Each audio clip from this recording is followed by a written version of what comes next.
역대상 16장 34절로 36절 말씀 다 같이 한음성으로 합독하시겠습니다. 시작. 여호와께 감사하라. 그는 선하시며 그의 인자하심이 영원하미로다. 너희는 이르기를 우리 구원의 하나님이여 우리를 구원하여 만국 가운데에서 건져내시고 모으사 우리로 주의 거룩한 이름을 감사하며 주의 영광을 드높이게 하소서 할지어다. 여호와 이스라엘의 하나님을 영원부터 영원까지 송축할지로다 하매 모든 백성이 아멘하고 여호와를 찬양하였더라. 아멘. 하나님 말씀 우리 같이 나눌 때 하나님 은혜가 있을 줄로 믿습니다. 따라합시다. 가장 위대한 감사의 제목. 미국의 방송인 오프라 윈프리, 여러분 잘 아실 겁니다. 사생아로 태어났고 14살에 삼촌에 의해서 성폭행을 당해서 미혼모가 됩니다. 사춘기 시절이 아주 어둡고 캄캄한 그런 시절을 보내요. 좌절합니다. 나는 왜 이렇게 이런 환경에 태어났는가 저주합니다. 소망이 없었습니다. 그런데 그가 2004년에 자신이 진행하는 오프라 윈프리 쇼 프로그램의 방청객 276명에게 자동차 한 대씩을 선물하는 놀라운 이벤트를 합니다. 그만큼 돈 있다는 얘기겠죠? 돈 없으면 못하잖아요. 약 92억 원을 쏘아요. 세상을 깜짝 놀라게 합니다. 그리고 미국의 경제 잡지 포브스지라고 하는 경제 잡지가 있는데 이 경제 잡지에서 4년 연속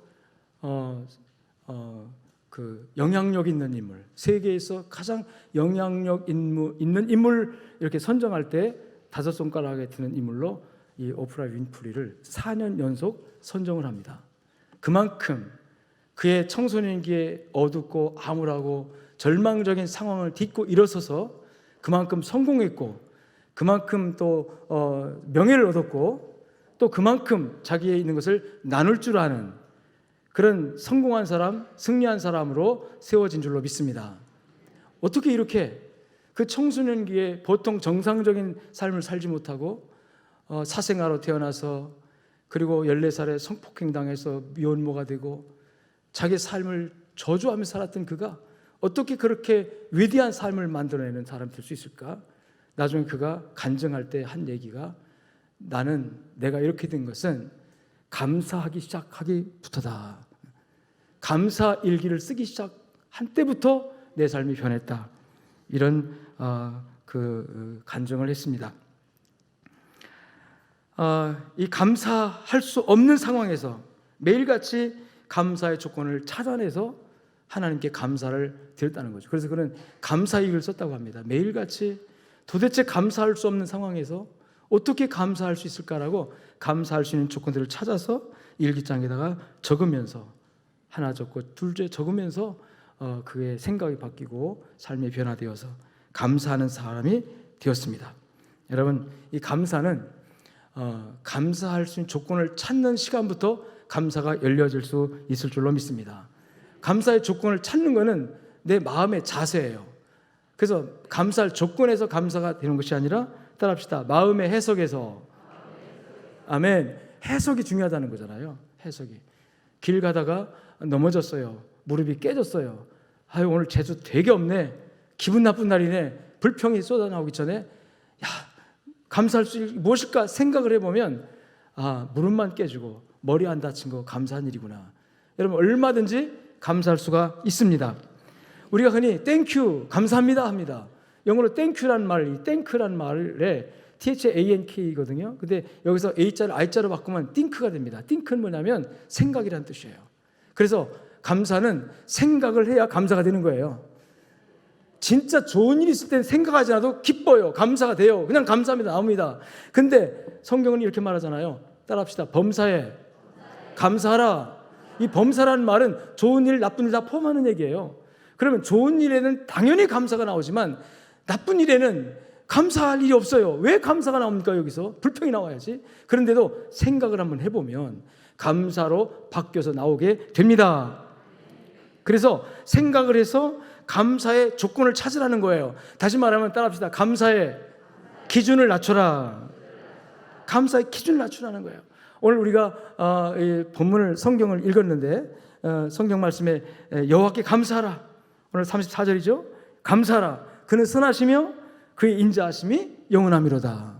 아멘. 시편에 9절이 나오지만 이 역대상 16장에 나오는 이 감사는 다윗이 하나님 앞에 감사한 거예요. 물론 시편에도 다윗의 고백입니다. 그런데 역대상 16장의 배경은 뭐냐면 다윗이 자기 왕궁을 지었어요.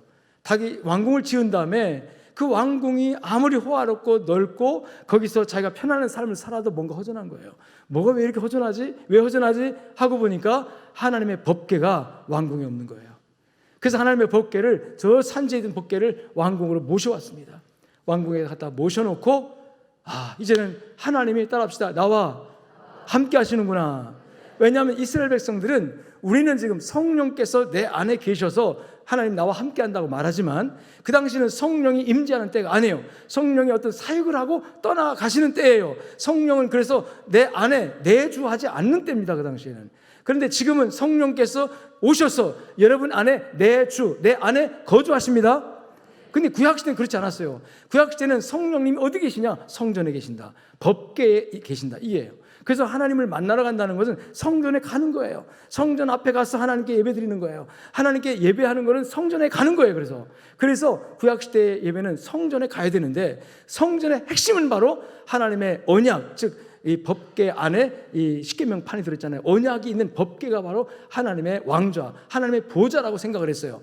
그런데 지금 왕궁은 아무리 호화롭게 짓고 거기서 편안한 삶을 누리고 있지만 여기에 누가 없어요? 하나님이 안 계신 거예요. 그러니까 허전할 수밖에 없는 거죠. 하나님이 안 계시니까 마음에 기쁨이 없는 거잖아요. 그래서 그가 심혈을 기울여서 1차는 실패했지만 2차에 걸쳐서 법궤를 자기 왕궁으로 모셔다가 잘 안치해 놓은 다음에 너무나도 마음이 기뻐서 그가 법궤가 들어올 때 덩실덩실 춤을 추면서 옷이 벗겨진 줄 모르고 춤을 출 정도로 그렇게 기뻐하지 않았습니까? 그러면서 법궤를 모신 다음에 백성들에게 여호와께 감사하라, 여호와께 감사하라, 할렐루야. 그래서 이 감사라는 조건이 바로 뭐냐면 무슨 복을 받아서가 아니라 이 호화로운 왕궁 때문에 감사하라, 내가 이 왕궁을 멋지게 줬으니 감사하자가 아니라 따라합시다. 하나님이 나와 함께 하신다, 이거예요. 법궤가 들어온 다음에 그 법궤로 인하여 여호와께 감사하라, 여호와께 감사하라. 법궤가 내 왕궁에 모셨다, 이 말은 법궤를 내가 모셨다, 하나님이 내 하나님이다, 이런 말이거든요. 그래서 이 감사의 기준을 첫 번째로 우리가 어디에 두어야 되냐면 하나님의 그 자체, 하나님의 말씀 또는 하나님의 임재에다가 감사의 조건을 주시길 바랍니다. 아무리 어떤 환경 속에 있을지라도 하나님이 계시면 거기는 감사할 수 있다는 얘기예요. 시편 기자가 내가 날개를 펴서 하늘 끝에 거할지라도, 아니면 저 바다 끝에 내려가서 저 바다 밑가운데 있을지라도, 아니면 무덤 속에 가서 내가 있을지라도 거기 하나님이 나와 함께 계시니 라고 말해요. 하나님은 언제 어디나 여러분과 함께하고 있는 줄로 믿습니다. 그러니까 이유 다 불문하고 하나님이 나와 함께 하시면 감사가 되는 거예요. 여러분, 그런데 우리는 본질적으로 하나님 때문에 감사하는 것보다는 하나님이 주시는 그 어떤 것 때문에 감사하려고 자꾸 찾잖아요. 하나님 건강 주셔서 감사합니다. 그 건강 안 줄 때는 불평하잖아요. 하나님 물질 축복 주셔서 감사합니다. 물질 축복 안 오면 불평하잖아요. 하나님 나 잘 되게 해주셔서 감사합니다. 가끔 잘 안 되고 가끔 어려운 일 당할 때는 또 불평하잖아요. 그런 조건 때문에가 아니라 따라합시다. 하나님 때문에, 예수님 때문에 감사합니다. 사람도 이게 진짜 감사한 거예요. 엄마가 내 엄마여서 감사합니다. 이게 감사죠. 엄마가 나에게 맛있는 음식 주셔서 감사합니다. 그건 조건적인 감사예요. 물론 그것도 감사한 일이죠. 엄마가 나에게 돈을 많이 주셔서 감사합니다. 아버지가 나에게 재산을 많이 물려주셔서 감사합니다. 그것도 물론 감사한 일이지만 그보다도 진짜 감사는 그냥 아버지가 내 아버지여서 감사해요. 어머니가 제 어머니여서 감사해요. 너가 내 친구여서 감사해. 할렐루야. 마찬가지로 하나님이 내 하나님이어서 정말로 감사합니다. 오늘 이 다윗의 고백이 여러분의 것이 되시기를 주님 축원합니다. 다윗은 다윗성에 자기가 지은 멋지고 아름다운 그 왕궁에 하나님이 안 계셔서 그것이 불안하고 그것이 마음에 불편했어요. 하나님의 법궤를 모신 다음에 하나님 계셔서 비로소 여기가 왕궁이 되었군요. 내가 왕이 아니라 하나님이 나를 다스리는 왕이시니, 하나님이 만왕의 왕으로서 이 왕궁에 계시니 이 성은 내 성이 아니라 하나님의 성입니다. 그래서 예루살렘 성을 거룩한 성이라고 말하지 않습니까? 다윗이 지었지만 다윗의 성이 아니라 하나님의 성이다. 다윗은 그렇게 고백했고, 백성들은 다윗이었으니까 다윗 성이라고 했지만 다윗은 끊임없이 하나님, 이 성은 내 성이 아니라 하나님의 성입니다. 내가 왕이 아니라 하나님의 왕이십니다, 이거예요. 여러분 삶에 하나님으로 말미암아 감사가 주어지기를 주님 축원합니다. 이게 바로 감사의 기준을 바꾸는 거예요. 우리는 돈 때문에, 건강 때문에, 무슨 이유 때문에 감사를 자꾸 감사하려고 하지만, 여러분 아닙니다. 그냥 하나님 때문에 감사합시다. 그냥 예수님 때문에 감사합시다. 그 다음에 감사의 기준을 낮추라는 얘기예요. 오늘 성경의 본문에 보니까, 여러분 읽은 말씀에 다 본문으로 읽진 않았지만 역대상 16장 19절에 보니까, 그때 너희 사람 수가 적어서 보잘것없었으며 그 땅에 객이 되어 이 민족에게서 저 민족에게로, 이 나라에서 다른 백성에게로 유랑하였도다. 여호와께 감사하라, 그는 선하시고 인자하심 영원하다, 이렇게 선포한 다음에 그 감사 이유를 찾아가는 과정에서 이 다윗이 고백한 것이 뭐냐면, 그때가 언제냐면 바로 이스라엘 백성들이 애굽에서 종노를 할 때입니다. 그리고 광야에서 정처 없이, 땅도 없이 이리저리 방황하는 그때입니다. 그때 우리는 아주 수가 적었다. 그때 우리는 다른 이방 나라들보다도 아주 수가 적었다. 미약한 존재였다고 하는 것이죠. 보잘것없는 존재였다고 고백을 합니다. 그때 우리는 아주 보잘것없었으며, 여러분이 지금 생각할 때도 정말 그때 내가 보잘것없었어, 그때가 있습니까? 저는 있어요. 저는 정말 지금보다 더 보잘것없는 그때, 정말 지금도 사실은 뭐 보잘것없는 존재지만 그때 생각하면 더 보잘것없는 그때로 내가 생각을 낮추고 또 낮춰보니까 모든 것이 다 감사가 되는 줄로 믿습니다. 이 민족에게서 저 민족에게로. 근데 지금은 다윗 왕이 벌써 하나님께서 가나안 땅을 주시고 그 가나안 땅을 정착하게 하셔서 나라를 세우고 다윗을 왕으로 세우고 그 다음에 왕궁을 세우고 성을 쌓고, 이게 정말 나라 같은 나라 된 겁니다, 지금은. 근데 그때를 생각해 보니까 그때는 나라도 없었고, 그때는 정말 정처 없이 이 나라에서 저 나라로 떠돌이처럼 유랑하는, 방황하는 그런 민족이었어요. 근데 그때를 생각해 보니까 지금 이것이 얼마나 큰 축복이고 얼마나 큰 사랑인가. 하나님 감사합니다. 여러분, 나 자신보다 위를 바라보면 불평과 원망이 나올 수밖에 없지만, 그러나 기준을 밑으로 낮춰서 나보다 더 못한 사람, 나보다 더 힘든 사람을 바라보면 오늘 내가 가지고 있는 모든 것이 다 감사의 제목인 줄로 믿습니다. 지금 지구촌에는요 80억 명 정도가 산다고 그래요 지금. 그런데 그 중에 10분의 1은 10명의 하나는요, 당장이라도 양식을 공급하지 않으면, 당장이라도 영양제를 주지 않으면, 당장이라도 링겔을 주사라도 맞춰주지 않으면 내일 모레 하루 이틀 사이에 죽어가는 사람들이 8억 명이나 됩니다. 인구의 10분의 1이에요. 아동들 특히, 어린아이들 특히, 어른들 할 것 없이. 지금 여러분 종교적 박해로 인하여 예수 믿는다는 것 때문에 당장에 들통나면 끌려가서 총살, 끌려가서 교수형당하고, 끌려가서 매맞고 온갖 고문을 당해야 할 처지에 있는 사람들이 수억 명이 지금도 그런 위기에 처해 있다고 하는 거예요. 때로는 전쟁, 여러분 우크라이나 전쟁 여러분 잘 알잖아요. 얼마나 오래 갑니까? 오래 간다는 건 그만큼 우크라이나 국민들이 고통을 당하고 있다는 거예요. 저는 지금 다가온 겨울이 걱정이 됩니다. 여러분 가스라인 다 터졌습니다. 전기 다 끊어졌습니다. 그들이 살 수 있는 모든 보급품이 다 수돗물마저 다 중단됐어요. 전쟁의 폭격으로 미사일 뻥뻥 터져가지고 도시가 다 폐허가 됐어요. 이런 도시에 이 겨울을 어떻게 지냈는지, 이게 우리 일 아니까 우리는 등 따시고 배부르니까 아무 걱정 없이 살 수 있지만, 여러분 조금만 더 생각을 넓혀서 우리 주변에 나보다 힘든 사람들 생각해 보면 정말 잠이 안 올 정도로 여러분 그들의 걱정이 내 걱정이 될 수 있을 거예요. 여러분 이런 위기에 곤란함에 처해 있는 사람들이 이 땅에 얼마나 많은지 알 수 없다. 그것이 먼 나라뿐만 아니라 우리 주변에도 수없이 이런 고통 중에 있는 사람들이 많습니다. 그래서 우리 생각을 조금만 높이지 말고 낮추자는 거예요. 조금 내 기준에서 낮춰서 몇 단계만 낮춰서 보면 오늘 내가 처해 있는 모든 환경이, 어제까지 불평하고 지금도 불평이 나오는 그것들이 여러분 계속 불평하기가 미안할 정도로 이 지구촌에는 힘들고 어려운 사람들이 수없이 살고 있다는 것을 기억하시기를 주의 이름으로 축원합니다. 우리 이렇게 예배 자유롭게 드리고 마음만 먹으면 언제든지 예배당에 와서 찬양 부를 수 있고 기도할 수 있고 예배 드릴 수 있다는 거, 이런 자유가 얼마나 큰 축복인지 여러분 아십니까? 여러분 원래 인간은 빈손 들고 태어났어요. 감사의 기준을 그래서 이 빈손 들고 태어난 곳에 한번 맞춰보자고요. 빈손 들고 태어난 인생이 얼마나 많은 것들을 하나님이 내 손에 쥐어져 있는가. 은행 통장에 단돈 몇백만 원도 없다 할지라도요, 내가 가진 이것들이 얼마나 크고 아름다운 것인지 그것을 발견하는 여러분 되시기를 주의 이름으로 축원합니다. 축원합니다. 비교하되 더 많이 가진 사람과 비교하여 쫄아들지 말고 불평하지 말고, 비교한다면 나보다 더 가난하고 힘든 사람과 비교해서 내가 얼마나 많은 복을 누리고 있는지, 내가 얼마나 큰 축복을 누리고 있는지, 내가 얼마나 행복한지를 깨닫고, 내가 누리는 행복, 내가 누리는 축복을 누리지 못하는 사람들에게 좀 흘려보낼 수 있는 마음의 여유와 마음의 여러분 그 부드러운 마음이, 따뜻한 마음이 여러분들에게 생겨지기를 주의 이름으로 축원합니다. 그래서 감사의 생각의 기준점을 낮추고 그렇게 감사하자. 그래서 이 감사라고 하는 것은 마음의 태도, 즉 마음의 자세에 달려 있다고 하는 것입니다. 모든 일에 감사하기로 마음 먹고 살면 감사는 입술과 표정, 행동에서 열리게 되고 인생은 행복해질 줄로 믿습니다. 범사에 감사라. 범사에 감사라. 이것이 그리스도 안에서 너희를 향하신 하나님의 뜻이니라. 아멘. 그래서 여러분, 인도의 유명한 시성 타고르라고 하는 분이 이런 말을 했어요. 감사의 분량이 곧 행복의 분량이다. 그러니까 감사의 분량이 행복의 분량이다. 감사하는 만큼 행복해진다. 아멘. 빌 헤름이라고 하는 학자는 가장 행복한 사람은 가장 많이 소유한 사람이 아니라 가장 많이 감사하는 사람이다라고 말을 했습니다.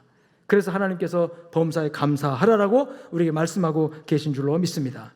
감사하는 것이 사람이 마땅히 가져야 할 삶의 태도이며 도리이기 때문입니다. 하나님은 감사하는 마음을 기뻐 받으시고 축복해 주실 줄로 믿습니다. 감사하기로 마음의 생각을 정하시고 감사를 표현해 보십시오. 그러면 감사의 조건이 보이고 감사할 이유가 생겨질 줄로 믿습니다. 모든 것이 다 하나님의 은혜예요. 하나님의 축복이고 다 하나님의 사랑입니다. 하나님이 공급하지 않으면 받을 것이 아무것도 없어요. 하나님이 허락하지 않으면 여러분이 우리가 무엇을 받을 수가 있습니까? 그리고 하나님이 보장해 주지 않으면 그 어느 것도 내 것이 아니에요. 언제 내 손에서 사라질지 아무것도 모르는 거예요. 내 생명조차도 하나님이 지켜 보장해 주셔야 내가 사는 것인 줄로 믿습니다.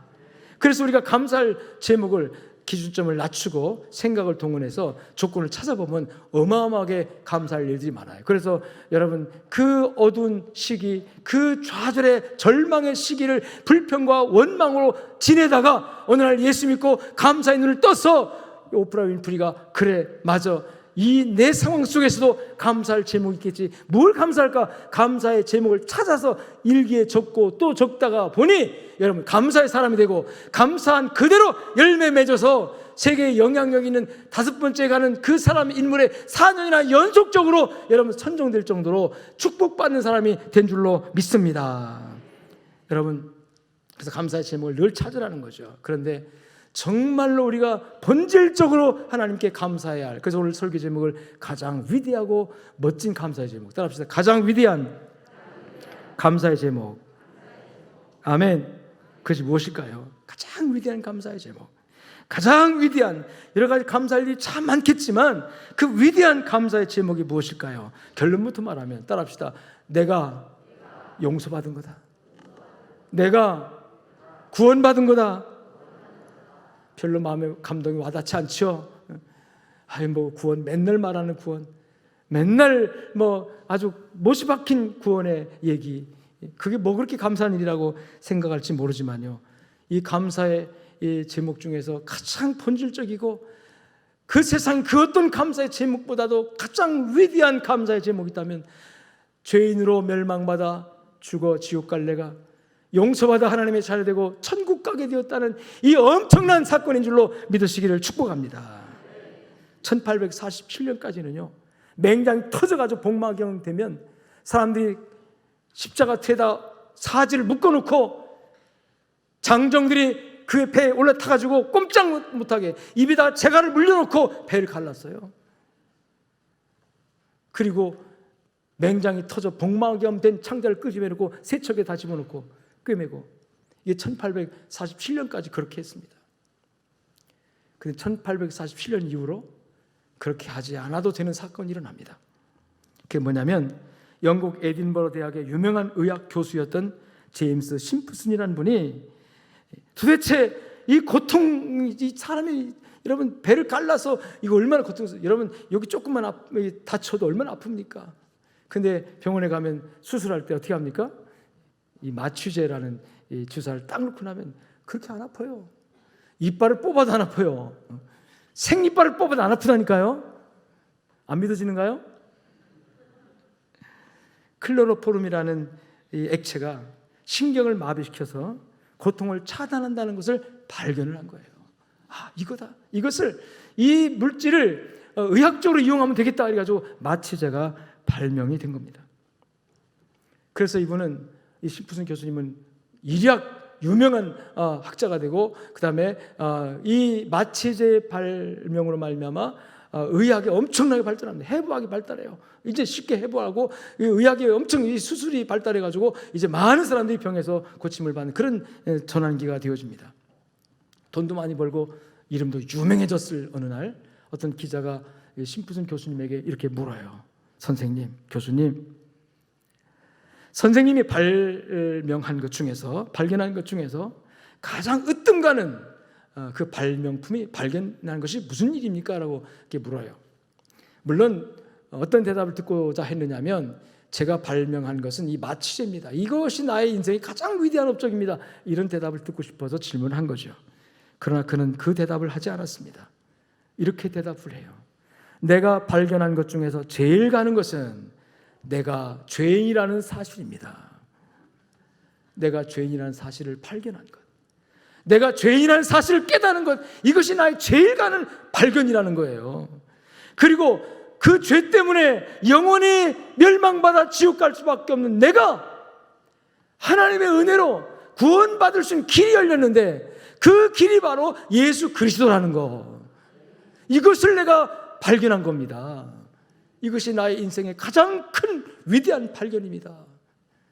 사랑하는 여러분, 여러분은 위대한 발견을 못했어도 이 심프슨 교수님이 말씀한 위대한 발견 한 줄로 믿습니다. 여러분, 우리는 다, 인생은 다 죄인입니다. 이 죄 때문에 결국 우리는 이 땅에서도 병들고 늙고 고생하다가 결국은 늙어서 지옥에 가는 거예요. 죽음을 통과해 지옥에 가요. 여러분, 인생이 영원합니까? 이 땅에서 여러분 영원히 삽니까?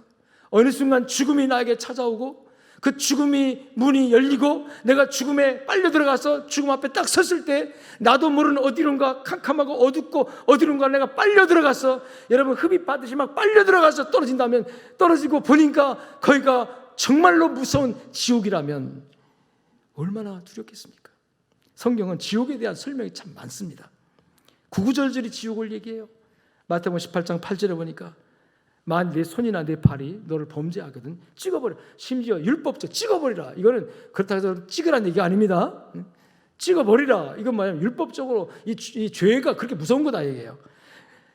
내가 한 손이 불구가 됐어도 차라리 죄를 안 지고 천국 가는 것이 훨씬 낫지, 두 손 두 발 다 온전하게 가지고 지옥에 몸 전체가 떨어지는 것보다 한쪽이 불구가 됐을지라도 천국 가는 것이 낫다. 그 얘기를 하고 있는 거예요.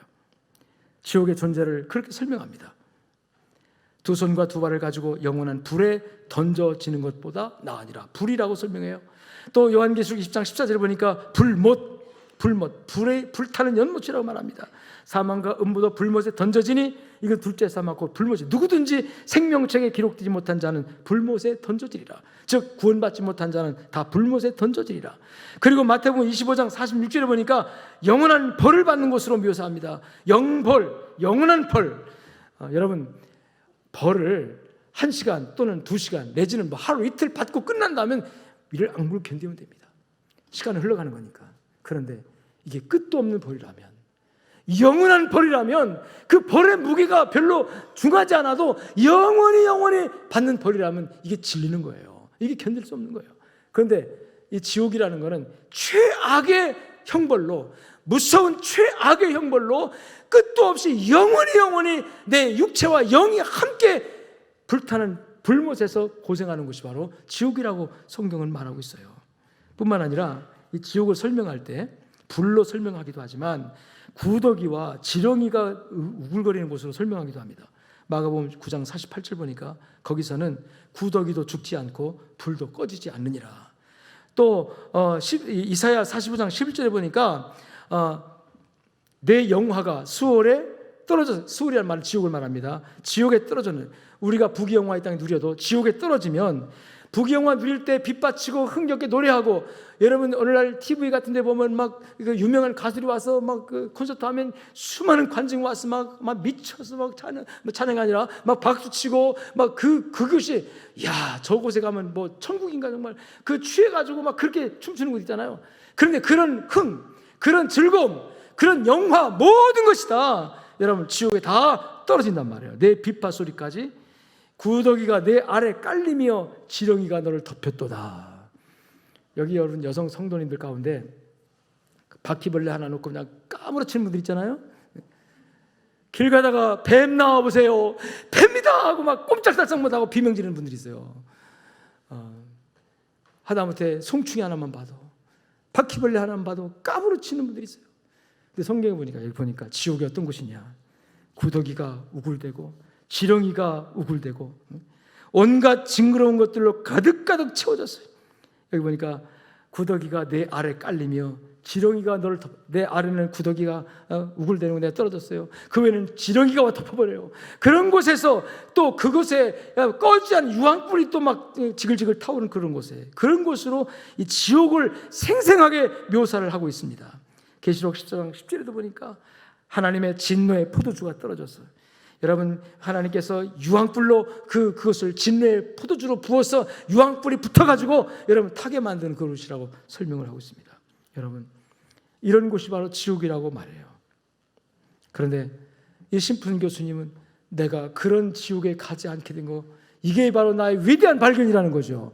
근데 내가 죄인이라는 거예요. 이 죄 때문에 이런 지옥에 가야 되는데, 이 죄인인 것을 발견하고 나서 내가 어떻게 할까, 이 죄 때문에 내가 지옥 가게 생겼구나 하고 절망하고 있을 때 하나님께서 또 하나의 발견을 주셨는데 바로 예수 그리스도입니다.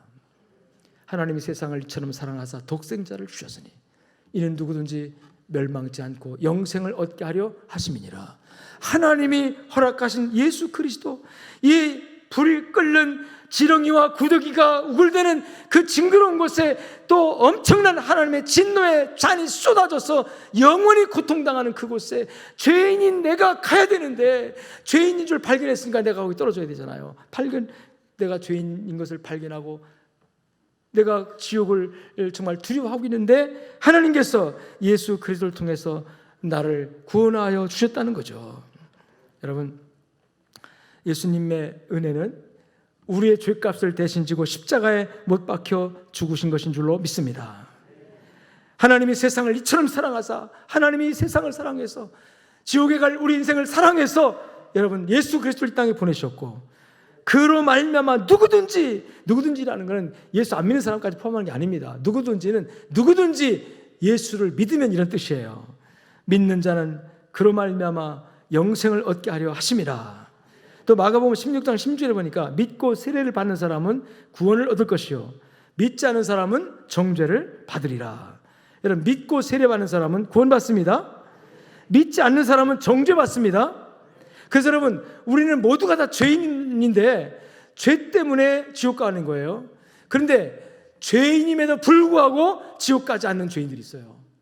여러분, 지옥은 죄 때문에 가지만 여러분 용서받지 못한 죄 때문에 갑니다. 그런데 천국은 여러분 우리 모두가 다 죄인이기 때문에 천국 갈 수 없어요. 그럼에도 불구하고 하나님께서 천국을 여시고 우리를 천국으로 이끌어 가십니다. 그럼 누가 가느냐? 따라합니다. 용서받은 죄인. 죄인은 죄인인데 용서받은 죄인이에요. 할렐루야. 내가 만일 내 입으로 예수를 주로 시인하면, 내가 만일 예수를 주로 시인하면, 하나님께서 죽은 자 가운데 살리신 것을 내 마음에 믿으면, 따라합시다. 내가 구원을 받으리라. 이 구원이라는 것은 용서를 전제로 하는 겁니다. 죄가 없어서 구원받는 게 아니라 우리 모두가 다 인생 이 땅에 태어나서 한평생 살면서 수만 가지 죄를 짓습니다. 그 죄로 말미암아 정죄받아 지옥의 형벌에 떨어져야 되지만 예수 그리스도를 믿음으로 말미암아 내가 예수를 나의 구주로 믿을 때 하나님께서 내 죄값을 대신해서 십자가에 못 박혀 죽게 하신 예수의 그 피값을 보시고 하나님께서 믿음 있는 사람들의 죄를 사하여 용서해 주십니다. 그래서 우리는 죄가 없어서 천국 가는 게 아니라 따라합시다. 용서받아 갑니다. 아멘. 용서받아 가는 거예요. 용서받은 죄인은 지옥으로 가지 않고 용서받은 죄인은 죄인이지만 천국 갑니다. 그래서 우리가 예수 믿고 용서받았지만 늘 하나님 앞에 겸손하게 주여 나는 죄인으로서이다 고백하는 거예요. 왜? 용서받았지만 여전히 죄인이에요. 용서받았지만 여전히 우리는 허물이 있어요. 그럼에도 불구하고 하나님이 말씀하시기를 너는 내 아들 예수 그리스도를 통하여 너의 모든 죄값을 치렀고 내가 너의 죄를 용서했으니 너는 내 아들이다. 너는 내 자녀다 라고 용서의 증표를 주십니다. 그 용서의 증표가 바로 뭐냐면 우리 마음속에 주어지는 믿어지는 믿음입니다. 혹시 여러분 종교인으로 교회를 나오신 분 있습니까? 윤리 도덕적 차원에서 교회 가면 착한 마음 가질 수 있고 교회 가면 그래도 괜찮잖아 좋잖아 그냥 액세서리처럼 교회 가면 멋지니까 나 또 취미생활처럼 교회 나오신 분 있다면 그 자리에 머물러 있으면 절대로 안 됩니다. 교회 나오신 거 잘한 것이고 그 자리에 있다면 이제 예수 그리스도가 나의 죄값을 지시고 십자가에 못 박혀 죽으시고 내가 구더기가 우글대고 그야말로 정말 유황불이 끓는 지옥에 가야 할 마땅할 죄인이지만 여러분 죄인이라고 생각하십니까? 죄인이라고 생각이 되면 이 죄 때문에 천국에 갈 수 없고 지옥에 가야 되지만 하나님께서 나를 사랑하사 내 죄값을 대신하여 예수 그리스도를 통해서 십자가에 못 박아 죽게 하신 다음에 예수님의 죽으심을 보고 내가 받아야 될 그 벌을 예수님이 대신 받으신 것을 하나님이 보시고 나에게는 믿음을 주신 다음에 내가 주여 주님을 믿습니다 그럴 때 하나님께서 내 죄를 용서하신다는 이 용서의 복음을 여러분이 믿으시기를 주님 축원합니다. 아멘. 그래서 사람이 마음으로 믿어 의에 이르고 우리가 마음으로 예수 그리스도를 믿으면은요 의롭게 된다는 거예요. 여기서 말하는 의는 내가 죄를 짓지 않아서 의롭게 되는 것이 아니라 죄를 지어서 벌받아 지옥 가야 되지만 하나님께서 나를 용서해 주셔서 내가 용서받은 죄인이라는 거예요. 하나님 나는 죄인입니다. 태어날 때부터 죄 가운데 태어났고 또 죄를 물 먹듯 밥 먹듯 마시고 먹으며 살아왔고 지금도 죄의 가책이 내 안에 있어서 하나님께 얼굴 들 수 없는 죄인입니다. 이렇게 고백할 때요. 그런데 하나님은 내게 다가오셔서 내 아들아 너의 그 모든 죄 다 심판받아 지옥 가야 되지만 그 심판을 내가 내 아들 예수 그리스도에게 쏟아놓으라. 보라 십자가를 저 십자가에 못 박힌 저 예수가 바로 너의 죄값 때문에 십자가를 졌노라. 너 믿겠느냐 이거예요. 예수를 너의 마음의 구주로 받아들이겠느냐 이거예요. 그때 성령께서 여러분 마음에 역사하시면 아멘 할렐루야 나는 죄인으로 멸망받아 마땅한데 예수 그리스도가 나를 대신해서 저렇게 죽으셨군요. 저 예수가 죽으신 것이 나 때문이군요 하면서 믿어지는 믿음이 생길 줄로 믿습니다. 이것이 바로 성령이 역사하는 거예요. 이 성령의 역사가 여러분 안에 있어야 하나님께서 비로소 너는 의인이다라고 인정해 주시는 겁니다. 내 모든 죄를 깨끗이 도말해 주시고 씻어 주시고 도말이라는 말은 뭐냐면 더러운 벽에다가 여러분 하얀 페인트로 팍팍 칠해버리면 깨끗하게 되는 것처럼 내 안에 5만 가지 죄의 흔적들이 많고 그 죄로 말미암아 지저분해졌고 더러워졌고 썩은 냄새나는 그런 마음이었지만 그러나 예수 그리스도의 십자가를 바라보고 믿는 그 순간에 하나님께서 예수의 십자가의 피를 내 몸과 마음과 영혼 가운데 흘려보내셔서 깨끗하게 씻어주시고 그리고 하나님께서 용서해 주셔서 내가 너의 죄를 용서했노라. 십자가가 근거가 되어 용서했노라 하시고 우리 마음속에 믿음을 주는 겁니다. 이것을 비로소 구원받는 믿음이라고 합니다. 이 믿음이 여러분들에게 있기를 주님 축원합니다. 우리 양적교회 성도 여러분 그냥 종교 생활하지 마세요. 정말 예수 그리스도가 나의 5만 가지 죄를 위하여 십자가에 죽으셨고 내가 예수님을 믿는 순간에 내가 하나님의 자녀가 됐구나. 내가 용서받았구나.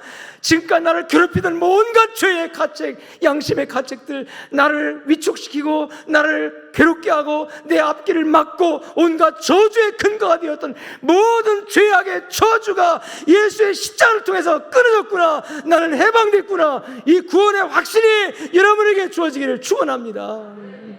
그리고 비로소 하나님 주시는 참된 자유. 나는 하나님의 백성이다. 나는 하나님의 아들이다 딸이다, 이 구원의 확신이 여러분에게 주어지기를 주의 이름 축원합니다. 그래서 마음으로 믿어 의에 이르고 입으로 시인하여 구원에 이른다 그랬어요. 여러분 마음으로 믿었다면 입으로 시인하는 겁니다. 시인은 뭐냐면 고백하는 거예요. 예수님은 나의 구주이십니다. 하나님 나의 아버지이십니다. 어디 가든 누구에게든 떳떳하게 나 그리스도인이라고, 나 예수 믿는 사람이라고, 나는 하나님의 백성이라고, 나는 하나님의 백성이기 때문에 당신들과 섞일 수 없다고, 죄와 타협하지 않고 이렇게 살아가는 모습이 우리에게 있어야 돼요. 그런데 우리는 육신을 갖고 있기 때문에 늘 넘어져요. 늘 쓰러져요. 그래서 날마다 우는 거예요. 하나님 죄송합니다. 또 죄송합니다. 어떤 사람이 맨날 죄짓고 회개하고 또 죄짓고 회개한다고 그러는데요, 여러분 1000번 만번이라도 우리는 회개해야 살아요. 그럼 하나님께 미안하니까 어제 회개하고 또 죄짓고 그래서 미안해서 나 회개 안 하렵니다. 그럼 회개 안 하고 죽으려고요? 얼굴에 철판 깔고라도 하나님 앞에 와서 매달려야 합니다. 하나님께서 안 돼, 너 이제 안 돼 해도 하나님 아니에요. 하나님의 은혜 아니면 나는 살 수 없어요. 하나님의 사랑이 아니면, 하나님 용서해 주지 않으면 나는 살 수 없어요 하고 끝까지 하나님의 십자가 앞에 와서 매달리고, 내가 죄인입니다. 우리 하나님께서 세상을 사랑하사 독생자를 주셨으니 누구든지 저를 믿는 자마다 멸망치 않고 영생을 얻게 하려 함이라 하신 그 말씀 내가 믿사오니 주여 나를 용서해달라고 하나님께 엎드려 기도할 때, 하나님께 나아올 때 하나님께서 여러분을 안아주시고 품어주실 줄로 믿습니다. 우리가 완벽하게 천사처럼 선해져서 충고하는 거 아닙니다. 우리 주님의 십자가에 의해 세마포옷에 쌓여가지고 가는 거예요. 허물 많고 연약하지만 주님의 십자가의 그 은혜의 옷에 쌓여서, 나는 부족하지만, 나는 연약하지만, 나는 하나님 앞에 한 것도 없지만 하나님의 은혜 때문에 내가 천국 왔습니다 하고 하나님 앞에 그렇게 고백하게 되는 것인 줄로 믿습니다. 그 사랑하는 여러분, 종교인으로 머물러 있지 마시고 예수 그리스도가 나의 생명의 주님이 것이 실제로 받아들여지고 믿어져서 어떤 상황이 오든지, 아무리 어려운 상황이 온달지라도 나는 하나님의 백성이라는 이 정체감을 잃지 않고 세상에 나가서 믿음의 사람으로 살아가게 되기를 주의 이름으로 축원합니다. 축원합니다. 그래서 정말로 우리가 진정으로 감사해야 할 것은 바로 내가 하나님의 자녀된 거, 내가 구원받아 축복의 사람이 된 거. 여러분이 하나님의 자녀가 되면 자녀에게 준 약속이 하나 있습니다. 그게 뭐냐면 바로 하나님이 함께 하신다는 약속이에요. 어디 가든지 무슨 일 만나든지 만사형통하리라. 하나님이 함께 하시면 하나님이 함께 한다는 약속이 분명하게 우리에게 있는 줄로 믿으시기를 주의 이름으로 축원합니다. 축원합니다. 그래서 우리가 끊임없이 신앙생활하면서 우리 마음속에 늘 가지고 가야 할 믿음이 뭐냐면 예수의 십자가에 대한 믿음입니다. 예수님의 십자가, 나를 위해 죽으신 주님의 십자가. 그래서 예수님께서 마지막 날 밤에 제자들과 마지막 만찬을 하시면서 떡을 떼어 제자들에게 나눠주시면서 받아 먹어라. 이거는 너희를 위하여 찢어 나눠주는 영원한 양식, 생명의 떡, 내 몸을 상징하는 것이다. 할렐루야. 그리고 잔을 따라서 나눠주면서 받아 마셔라. 이건 단지 포도주가 아니다. 내가 너희를 위해서, 너의 죄를 씻기 위해서, 너희를 위해 십자가에 못 박혀 흘려 너희 모든 죄를 깨끗하게 씻어주기 위해서 흘려주는 내 피다. 이것을 마시는 자에게 생명이 주을 것이다. 이것은 생수다라고 우리에게 말씀해 주시면서 성찬 예식을 우리에게 말씀해 주신 줄로 믿습니다.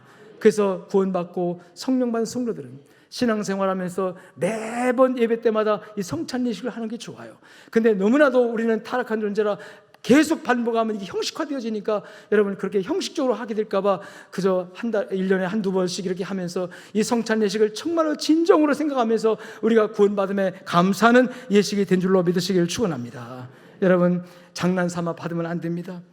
이 성찬의 의미를 모르고 이게 뭐야 도대체, 주려면 많이 주지 왜 이렇게 조금 줘, 이렇게 장난삼아서 받으면 여러분 성찬을 잘못 받으면 죄가 됩니다. 여러분 성찬을 잘못 받아서 하나님께 벌 받는 사람도 있어요. 성찬의 의미가 무엇인지 알고 받아야 합니다. 두 번째로 구원의 확신이 있는 분만 받으세요. 그리고 구원의 확신이 있다 할지라도 공개적으로 모든 사람들이 볼 때 저 사람 구원의 확신이 있다라고 인정하는 것이 뭐냐면 바로 인증받는 것이 뭐냐면 세례입니다. 세례 받을 때 다른 거 안 물어봐요. 사실 예수 믿습니까 이거예요. 당신이 구원하신 예수 그리스도를 구주로 영접했습니까? 이것만 물어보고 이거에 아멘하면 여러분 그 세례 줘요. 사실은 본질적으로. 그래서 구원받았다는 증거를 가진 사람, 구원받았다는 확신이 있는 사람을 세례 주는데 세례 교인만 성찬 받게 돼서 혹시 여러분 가운데 나 예수 믿고 구원받았는데 그런 믿음은 있는데 아직 세례 못 받았다면 이번 주 송구제일 때 꼭 세례 받으시고 신청해 주시고 세례 받으시고 세례 받은 다음에 성례식에 참여하는 것이 좋습니다. 그리고 혹시 내 마음속에 예수 믿고 구원받았음에도 불구하고 여전히 육신인지라 또 죄짓고 또 허물 있고 또 양심의 가책이 있어서 하나님 앞에 나오기가 부끄러운 사람도 있잖아요. 근데요 그런 사람들을 통해서 하나님은 영광 받으시길 원하십니다. 솔직하게 자기 있는 모습 그대로 가지고 와서 하나님께 내놓는 사람은 하나님 기뻐하십니다. 감추고 숨기고 좋은 것만 가지고 오는 사람을 기뻐하는 게 아니라 내 허물과 인악함 다 가지고 주님께 와서 하나님 내가 하나님의 얼굴을 볼 낯이 없지만 그래도 은혜를 받아야 되기 때문에 그래도 용서를 받아야 되기 때문에 하나님께 왔습니다 하면서 하나님께 자기 죄를 고백하는 사람을 하나님은 기뻐하실 줄로 믿습니다. 그래서 요한일서 1장 9절에 보니까 우리가 우리의 죄를 자백하면 우리가 만일 우리의 죄를 자백하면 자백이 뭡니까? 스스로 와서 말하는 거예요. 하나님, 내가 하나님 앞에 예배당에 나올 자격도 없는데 그래도 불구하고 나 왔어요. 하나님 은혜 받으려고 왔어요. 하나님 용서 받으려고 왔어요. 하나님 나를 용서해 주세요. 이렇게 나오는 사람은 기뻐하신다는 거예요. 아이고 나 하나님께 창피하니까 안 나가. 그거 아니에요. 여러분 이 성찬에도 혹시 이 세례 받았지만 마음에 꺼리낌이 있거나 혹시라도 내가 부끄러워서 성찬 받을 자격이 없다고 생각하는 분이 있다면 그 사실을 그대로 하나님 앞에 시간 고백할 때 하나님께서 그 마음 보시고 우리가 우리의 죄를 자백하면 하나님은 미쁘고 의로우사 우리 죄를 사하시며 우리를 모든 불의에서 깨끗하게 하실 것이라는 말씀을 믿으시고 믿음으로 성찬에 참여하게 되기를 주의 이름으로 축원합니다. 우리 다 같이 통성기도 한번 하시겠습니다. 주여 3번 부르짖고 성찬을 받기 위해서 하나님 내가 감사할 일이 참 많은데요. 나를 구원해 주신 거 감사해요. 나를 불러서 하나님 자녀 되게 해준 거 감사해요. 내 모든 죄를 용서하시고 하나님의 믿음의 자녀로 세워주신 거 감사해요. 천국을 바라보게 하시고 이 세상에 환난이 많지만 하나님 함께 해주셔서 믿음으로 살도록 은혜 주신 거 감사해요 하면서 하나님 앞에 감사 고백을 드리면서 이 성찬 준비 기도를 하시겠습니다. 이제는 살아계신 우리 주 예수 그리스도의 은혜와 하나님 아버지의 무한하시고 극진하신 사랑과 성령님의 위로 교통 충만 역사하심이 말씀을 읽고 나가는 모든 성도를 머리 위에 저들의 가정과 삶 현장 속에 이제부터 영원토록 함께 있을지어다. 아멘.